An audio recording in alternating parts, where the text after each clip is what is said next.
And now here's the woman who recently melted her keyboard with her last opinion column, Maureen Bader from Wyoming Liberty Group, who, one of my favorite topics, Maureen. So we're going to talk about corporate welfare in the state of Wyoming. You just wrote an article about that? That's right. Just so that listeners understand what it is that I'm talking about when I talk about corporate welfare, what we're really talking about is a program that is unmatched when it comes to government wasting your money. What we're talking about really are supposedly repayable and strictly non-repayable handouts, and that's money that businesses get because governments have taken it out of your pocket and given it to them. And it really doesn't matter how corporate welfare cheerleaders label this. We can be talking about handouts, grants, loans, loan guarantees. There are all kinds of different names for this. But essentially, corporate welfare is any government program that provides a unique benefit or advantage to some specific company or industry. What we've got here is a private benefit and a public cost. It's just fundamentally wrong. And you gotta ask yourself, because this goes on and gets worse and worse. Why do politicians love corporate welfare so much? Okay, well, it gives them show on that right there as to why they. But before you get into that, let me ask you a question, because I saw this in your article and it had me really curious. Doesn't the state of Wyoming have something to protect us against corporate welfare? And what happened? Well, there you go. The people who wrote the Wyoming Constitution did a really good thing.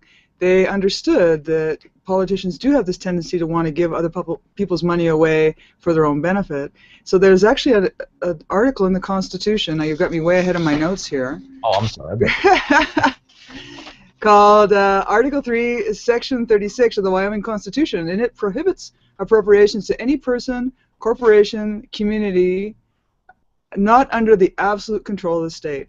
And for a long time, that protected taxpayers from politicians picking their pocket to give money to their favorites, to curry favor, to essentially buy votes. And unfortunately, that's breaking down. Now, what it really did do was prevent the outright handout of money by a politician to a business, to one of their favorites. But what it never ever really did was prevent the indirect handouts of your money to business. And we've got a number of organizations here in the state that essentially launder money.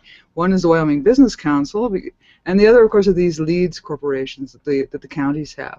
They take tax dollars, and sometimes they take even state tax dollars, and they say, well, what we're going to do is build something or build a road or do this or do that, and it's a direct benefit for a company. That's still corporate welfare the same. It doesn't matter how it gets laundered or how it gets spun. Okay, so in most cases, I would bet, even in a small state like Wyoming, it's usually the politically connected, follow the money. It's usually cronyism and politically connected who get this money, and if you're not part of the club, you're out and you're not able to get inside the corporate welfare pot. Am I correct? Yeah, typically it's the larger companies that benefit from corporate welfare because, of course, they've got the money to spend to lobby government. If you look at Solyndra is a really good example, a really bad example of what we get with corporate welfare. Here you had the federal government give a loan, or it was either a loan or a loan guarantee for, I think it was $535 million. The Solyndra defaulted on that, so that's money that's just been lost. That's money out of your pocket that's gone forever. It's not going to pay for roads. It's not going to pay for health care. It's not going to pay for schools. It's not going to pay for nothing because it went into the pockets of the people at Solyndra. They spent about $18 million, probably of your money as well, to lobby government for those handouts. And when we talk about another example a little bit later on of corporate welfare here in Wyoming, you'll see that's the story we see over and over.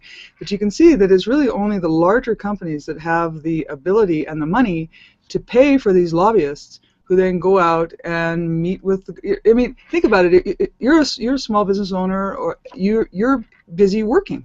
You don't have time to come down to Cheyenne to talk to legislators, to talk to bureaucrats, to let them know, geez, if only I had an extra $18 million or $11 million or whatever, I would be able to, create jobs. And essentially that's what we saw in this last legislative session, where we had Senator Hank Coe stand on the floor of the Senate and actually come right out and say, I would really like to have this $24.4 million to give to a company, Cody Labs, up in my district. Because, gee, it would really be nice if they expanded in Cody instead of going back to, I think it's Pennsylvania, where the parent company actually lives.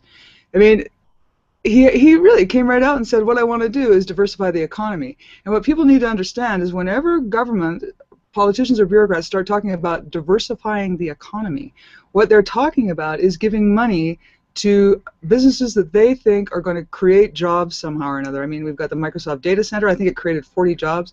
They got, I can't remember exactly how much they got, but these are examples of either the governor or different kinds of legislators. They've got companies in their districts, or they see that they want to attract companies to their districts.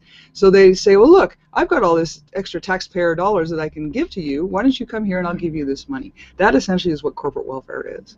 Talking to Maureen Bader from Wyoming Liberty Group about corporate welfare in small state America. Is this the same Senator Coe, or do I have the right guy, who tried to stop the private hospital in Casper, Wyoming, because they didn't want to take Medicaid? Is that the same guy? I think that was somebody else, actually. It might have been someone else. Okay, I just wanted, because I know he has been a repeat offender, but I just wanted to, you know, is he trying to help some projects and stop some other projects? So, yeah, go ahead. Ironically, there is actually a really good example of that. We put a news release out last week, I think, and we've got our congressional delegation saying yes to some green corporate welfare and no to other green corporate welfare. And, you know, it's a basic sort of fundamental axiom of philosophy that there are no contradictions. And yet we've got Senator Enzi saying giving money to Solyndra is bad, but giving money to a company in Wyoming that's also a green energy company that's going to, you know, create alternative energy, whose name is, let me see if I can find it here quickly, DKRW Advanced Fuels. Oh, gee, it's okay to give them money, but it's not okay to give Solyndra money. Even though this DKRW Advanced Fuels is also creating, it's this one of these coal to liquid projects. So if you take a little bit of a closer look and you think, well, if there are no contradictions, what that means is, I guess we need to check our premises. How can you be in favor of corporate welfare and not be in favor of corporate welfare at the same time? That goes back to something I was talking in the last hour of the program about, because it seems to be a matter of who you know. Like, for example, why is it down in the state of Nevada they're trying to shut down a ranch that's owned by a family that's been there since the 1800s over a turtle, yet it will put up wind turbines and solar panels that are smacking birds out of the sky and frying birds and bugs because of their heat, but we'll go ahead and like you said, Solyndra will go ahead and give them billions of dollars. So apparently even in a state like Wyoming, it's going to come down to not the value of the project, but who you know. Oh, absolutely, and incidentally, it's Senator Enzi's son who works for DKRW Advanced Fuels. What do you know? So if it's a benefit, so politicians are against it unless it's a benefit to them. And this okay, but now Senator Enzi's son involved in that company. We still have a problem up in Wright, Wyoming. They were supposed to be building the facility in Wright, Wyoming, which billions were spent, billions have disappeared, and the facility just simply isn't here. So even when they've spent billions of dollars and the money has disappeared, apparently that same person can get right back in line again. It's just amazing how that works. In fact, K Fuels, which is right there in Gillette, Wyoming, got $11 million back in about 1987. So this is actually part of what really went on during the 2014 legislative session with Cody Labs. So that particular bill that Senator Coe brought forward to give a direct handout to Cody Labs was heavily amended because, I mean, when I say politicians, you know, they're all bad. Well, they're not all bad. Some of them actually are really good, and they're actually trying to work in a fundamentally good way for the benefit of the state as a whole.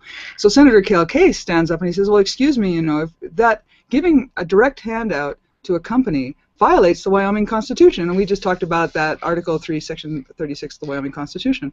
But what happened back in 1986 was that was sort of a very dark time in Wyoming. Politicians were desperately looking around for ways to diversify the economy, and so what they did was create this Amendment 4, which is an amendment to the Wyoming Constitution that says that you can give mineral tax dollars away to companies in a certain way. So back in 1986, they amended the Constitution to allow a certain kind of loan or loan guarantee that would then allow the legislature to give money away to companies like K-Fuels, company like Char Fuels, and I'm going to be writing a little bit more about that one in the future as well. But these are two examples of companies that got money back in 1986 under this Amendment 4, which is now what we're seeing right now with Cody Labs is what I call the zombie of Amendment 4.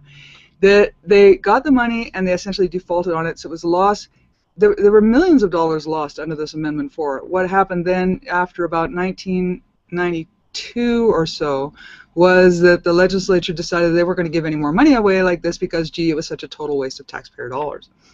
But what do you know? Here it's come back again with Cody Labs.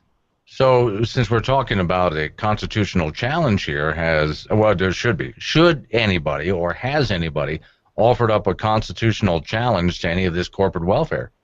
Well, what happened then was, with some very, very astute maneuvering by Senator Phil Nicholas, they managed to amend this SF 97 that they had just in the past 2014 budget session so that it fit in under this Amendment 4. So they essentially resurrected Amendment 4 to be able to pass this bill, SF 97, and what now they're able to do is it's called the large loans. I forget the name exactly, but they're able now to, through this amendment and this legislation, to give out large loans to corporations if they fulfill a number of requirements. But essentially, it's, if you read the bill, you see, well, they're going to give away $25 million. How much did Senator Coe want to give to Cody Labs? And he wanted to give $24.4 million. Under the legislation, the other company has to come up with 3 times whatever it is they get from this loan fund. Well, Cody Labs said they were going to put up $75 million. 3 times 25 is 75. What do you know? I mean, it's all just smoke and mirrors here, and I certainly hope in our next session we'll be able to look to some legislators to come back and repeal this, because it was a disaster back in the 80s and 90s. It'll be a disaster again, because what happens when government has a lot of money to give away, you start to attract companies who can't get money any other way. And that was the problem with K-Fuels back in 1986. They needed to get matching funds.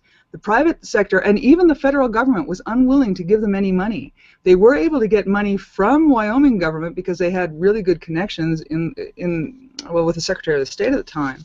But at the end of the day, they lost all that money. None of that changes. Enron, the same thing. Solyndra, the same thing. They're not able to get money in the private sector because people aren't going to spend their own money on that. So they start looking around for politicians and governments that are quite willing to give away other people. They're not giving away their own money. They're giving away other people's money, and they're losing other people's money. And then what happens? Well, nothing. Nothing. There never seem to be any consequences to this massive loss of taxpayer dollars.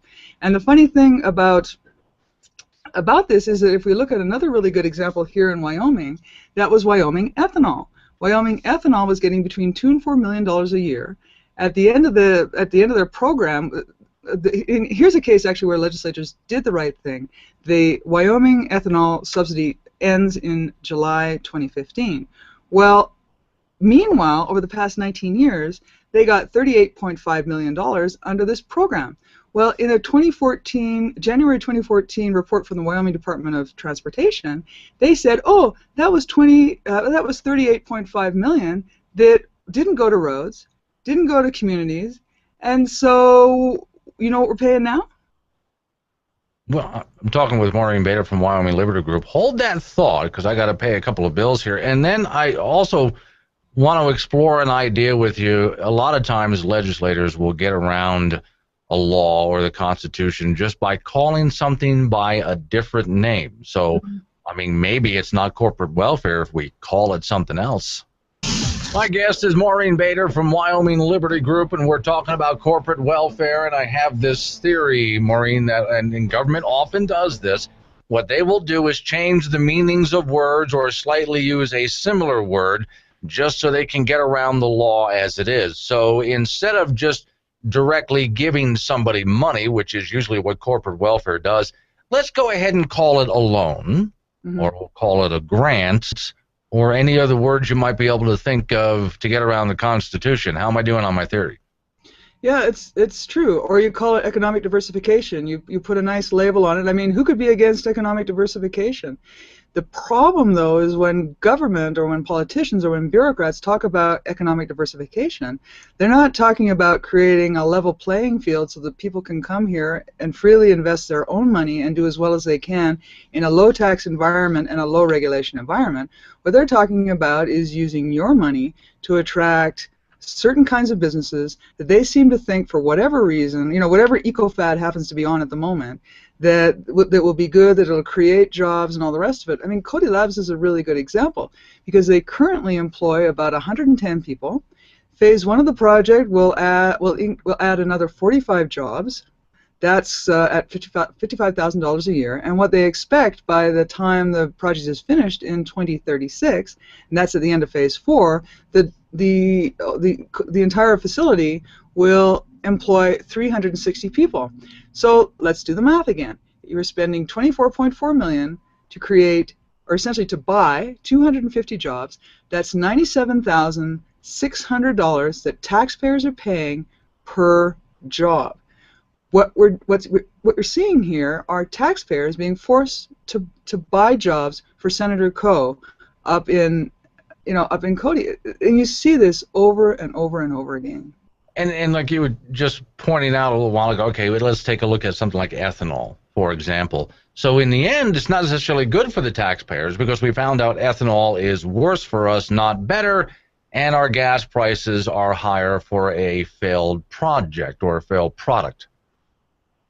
Yeah, that's another really very typical example because you've got this ethanol tax credit, so you get this.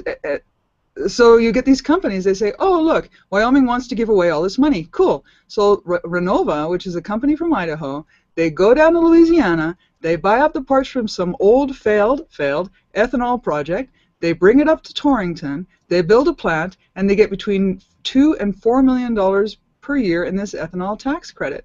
So as I mentioned before, over the past 19 years, they've generated $38.5 million in tax credits.